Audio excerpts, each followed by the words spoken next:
नमस्कार, जोहार। झारखंड के पहले चरण के चुनाव के लिए प्रचार का शोर थम गया है। तमाम पार्टियों ने अपनी तरफ से पूरी ताकत झोंक दी थी। 43 सीटों पर पहले चरण में चुनाव होने वाला है। यही 43 सीट किसी भी पार्टी को सत्ता की कुर्सी तक पहुंचाएगा। यही 43 सीट ये तय करेगा कि किसकी सरकार बनेगी झारखंड में।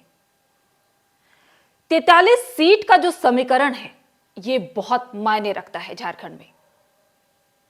झारखंड में विधानसभा की 81 सीटों पर 41 सीट जिसकी आएगी सरकार उसकी बनेगी। उसके सर पर सजेगा मुख्यमंत्री का ताज, झारखंड का ताज। जी हां,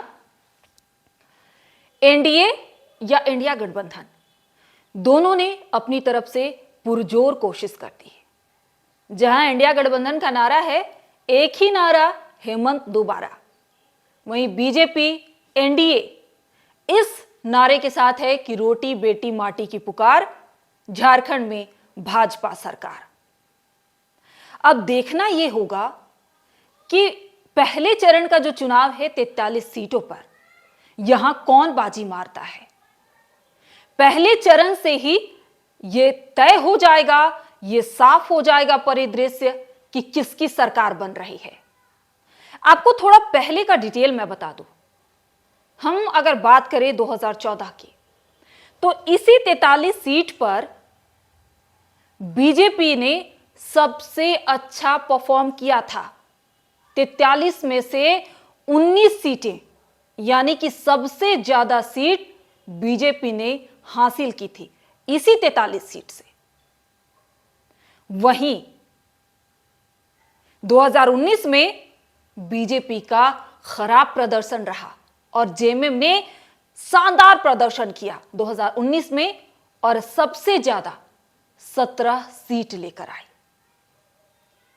2014 के मुकाबले अगर हम 2019 की बात करें, जहां कांग्रेस 2014 में 3 सीट पर सिमट गई थी, 2019 में बम्पर 16 सीट हासिल किया कांग्रेस ने।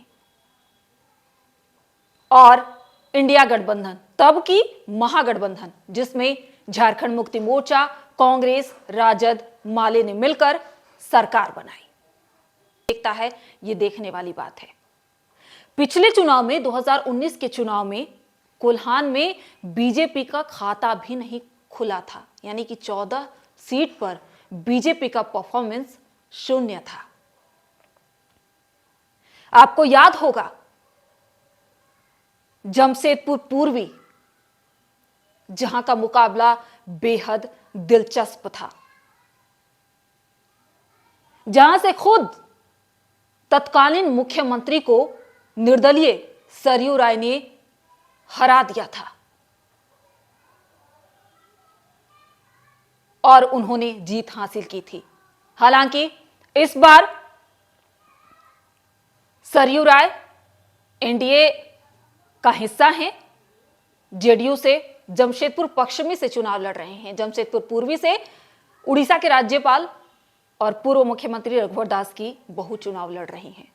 इस बार जमशेदपुर पूर्वी की जो सीट है उस पर परिवारवाद का आरोप भी लग रहा है। जमशेदपुर पूर्वी में इस बार कांग्रेस के अजय कुमार, डॉक्टर अजय कुमार, और बीजेपी से पूर्णिमा साहू, जो रघुवर दास की बहू हैं, वो चुनाव लड़ रही हैं। यह जनता तय करेगी कि कौन किस पे भारी पड़ता है। वहीं जमशेदपुर पश्चिमी में सरयू राय और स्वास्थ्य मंत्री बन्ना गुप्ता के बीच टक्कर है। कई निर्दलीय प्रत्याशी भी खड़े हैं, लेकिन टक्कर इन दोनों में ही है। और कोल्हान को साधने के लिए ही पूर्व मुख्यमंत्री और जो कोल्हान टाइगर के नाम से मशहूर हैं, चंपई सोरेन, जो जेएमएम के कद्दावर नेता हैं, वो बीजेपी में शामिल हो गए। इस बार वो बीजेपी के टिकट से चुनाव लड़ रहे हैं। उनके बेटे बाबूलाल सोरेन, वो भी बीजेपी के टिकट से चुनाव लड़ रहे हैं। कोल्हान को साधने के लिए बीजेपी ने कोई कसर नहीं छोड़ी है। संथाल को भी फतह करने की कोशिश में जुटी है भाजपा। कोई कसर नहीं छोड़ना चाहती, साम दाम दंड भेद लगाकर सीटें जीतना चाहती है।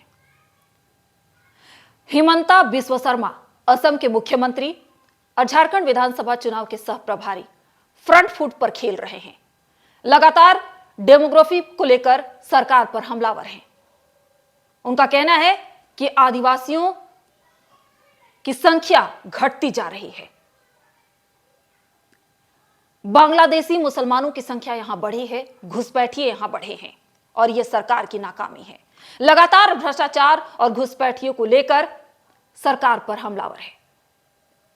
जहां एक तरफ बीजेपी एनडीए के स्टार प्रचारकों का लगातार दौरा हुआ, प्रधानमंत्री नरेंद्र मोदी 2 बार झारखंड दौरे पर आए, अपनी पूरी ताकत लगा दी। उत्तर प्रदेश के मुख्यमंत्री योगी आदित्यनाथ, राजनाथ सिंह, अमित शाह जैसे कद्दावर नेता झारखंड दौरे पर आए और उन्होंने जनता को संबोधित किया और एनडीए के पक्ष में वोट की अपील की। तो वहीं झारखंड मुक्ति मोर्चा की तरफ से खुद मुख्यमंत्री हेमंत सोरेन और उनकी पत्नी गांडे विधायक कल्पना सोरेन ने पूरे झारखंड विधानसभा चुनाव का कमान अपने हाथ में संभाला और स्टार प्रचारक के तौर पर इंडिया गठबंधन के पक्ष में धुआंधार प्रचार किया। अब देखना यह है कि किसके भाषणों में कितना दम था, कौन जनता के बीच कितनी उम्मीद जता पाया है, कितना विश्वास जता पाया है। यह तो 23 नवंबर की तारीख ही बताएगी। लेकिन सबसे बड़ा जो फैक्टर है, यह 43 सीट, जहां पे 2019 में जेएमएम ने शानदार प्रदर्शन किया। कोल्हान की 14 सीटें और संथाल की 28 में से 26 सीटों पर महागठबंधन का शानदार प्रदर्शन था। इस बार बीजेपी संथाल में कितना इंपैक्ट डाल पाती है, कोल्हान टाइगर चंपई सोरेन के आने से कितना मजबूत हो पाया है भाजपा के पक्ष में, यह 23 नवंबर की तारीख बताएगी। पहला चरण का चुनाव 13 नवंबर को होने वाला है। आज प्रचार का शोर भी थम गया है। यहीं से सफर शुरू हो गया कि कौन किस पे भारी है, किसकी सरकार बनती हुई नजर आ रही है। जैसे जैसे चुनाव की तारीख नजदीक आई, इंडिया गठबंधन और एनडीए गठबंधन एक दूसरे पर तीखा वार करता हुआ नजर आया। जहां राजद सुप्रीमो लालू प्रसाद यादव तबियत नासाज होने के बावजूद कोडरमा पहुंच गए इंडिया गठबंधन के प्रत्याशी सुभाष यादव के पक्ष में प्रचार करने के लिए, वहीं तेजस्वी यादव ने भी अपनी तरफ से पूरी जान फूंक दी है। अब कितना ये लोग जनता के दिलों में अपनी छाप छोड़ पाते हैं, कितना विश्वास जगा पाते हैं, ये तो आने वाला वक्त बताएगा। लेकिन जिस मुद्दे पर आज हम आपसे बातचीत करने के लिए आए थे, वो सिर्फ यही था कि 43 सीटों का समीकरण ही तय करेगा कि किसकी सरकार बन रही है झारखंड में। हालांकि मैं ये नहीं कहती कि अभी से ये तय हो जाए कि कौन किस पे भारी है, क्योंकि जनता का मिजाज समझना, ये जब तक वोट ना डाल ले जनता, कहना थोड़ा मुश्किल होगा। क्योंकि इसके पहले हरियाणा का चुनाव हमने देख लिया, जिसके नतीजे अप्रत्याशित आए। लोकसभा चुनाव के नतीजे भी अप्रत्याशित आए। तो इस मामले में पहले चरण का जो चुनाव है 13 तारीख, ये चुनाव हो जाने के बाद ये कहना आसान होगा कि कौन किस पे भारी पड़ता हुआ नजर आ रहा है। आप सभी को मेरा यह विश्लेषण कैसा लगा कमेंट में जरूर बताइएगा और वीडियो पूरा देखिएगा। हमारे चैनल को सब्सक्राइब कीजिए, क्योंकि आपका साथ हमारे लिए बेहद महत्वपूर्ण है। आप जितनी ताकत से मेरा साथ देंगे, मुझे सपोर्ट करेंगे, मैं उतनी ही बुलंदी से आपकी आवाज बन पाऊंगी और झारखंड की तमाम खबरें, झारखंड, बिहार, तमाम देश दुनिया की खबरें आपके बीच लेकर आती रहूंगी। मैं एक स्वतंत्र पत्रकार के तौर पर काम कर रही हूं और आप सभी का सहयोग मेरे लिए बेहद महत्वपूर्ण है। आप लोग मेरे चैनल को शेयर कीजिए, ज्यादा से ज्यादा हो सके लाइक कीजिए, शेयर कीजिए और सब्सक्राइब भी कीजिए। आप सभी का बहुत बहुत शुक्रिया।